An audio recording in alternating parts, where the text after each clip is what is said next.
शादी की छुट्टियों के बाद चार दोस्त समर्थ, आयुष, निधि और रिया एक लंबी ट्रेन यात्रा पर निकल रहे थे।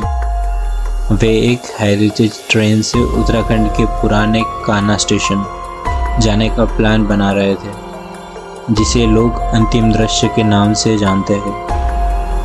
समर्थ ने उत्साह में कहा कि स्टेशन सुनसान और ऐतिहासिक है, जिससे चारों में एक्साइटमेंट बढ़ गया। रिया सबसे उत्साहित थी, जबकि आयुष ने ट्रेन टिकट और टाइमिंग का ध्यान रखा। ट्रेन रात के 11 बजे रवाना हुई।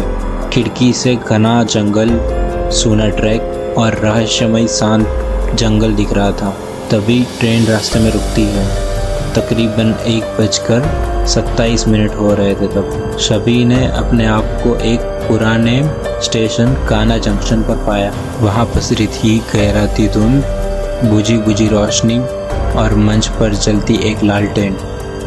तभी एक सफ़ेद कपड़े में लिपटा आदमी उनकी ट्रेन की ओर बढ़ा, बिल्कुल किसी पुराने स्टेशन मास्टर जैसा। उसने गंभीरता से कहा कि समय का चक्र पूरा हो चुका है, टिकट पर वक्त खत्म है, आप सभी को उतरना होगा।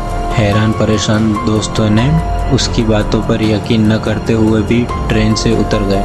जैसे ही सब ट्रेन से प्लेटफॉर्म पर कदम रखा, ट्रेन पलक झपकते ही गायब हो गई। खाली स्टेशन और समय का जाल। अब चारों दोस्त घने जंगल से घिरे सुनसान प्लेटफॉर्म पर अकेले खड़े थे। उनका मोबाइल, घड़ी सब 1:27 पर अटक गया था। चारों समझ नहीं पा रहे थे कि यहाँ समय रुक चुका है या फिर ये लोग सपना देख रहे।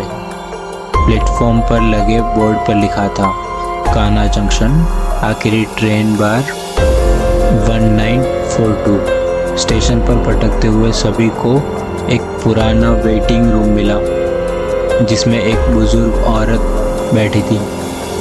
उसने बताया कि कभी इसी ट्रेन से यहाँ आई थी। ये ट्रेन यात्रियों को जीवन से शून्य की ओर ले जाती है और कोई लौट नहीं पाता। औरत ने बताया, सूर्योदय से पहले अगली ट्रेन आएगी, उसी पर चढ़कर कोई बाहर जा सकता है, पर जिस किसी ने भी पीछे मुड़कर देखा वह हमेशा के लिए स्टेशन में फंस जाता है। चारों रात भर स्टेशन के छोर पर अगली ट्रेन की राह देखते रहे। आखिरकार सुबह के 4 बजे भूतिया धुएं में लिपटी हुई ट्रेन आई। सभी तेजी से दरवाजे की ओर बढ़े। तभी किसी ने पुकारा कि रिया पीछे देखो, आयुष गिर गया।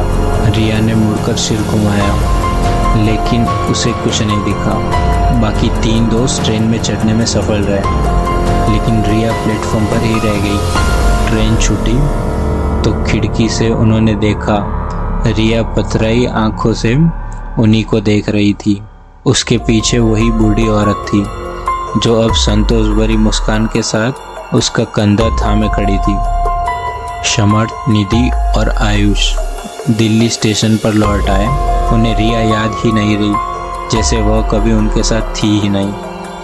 बस उनके मोबाइल में एक फ़ोटो थी, जिसमें चारों साथ थे और रिया के चेहरे पर लाल आंखें साफ दिखाई दे रही।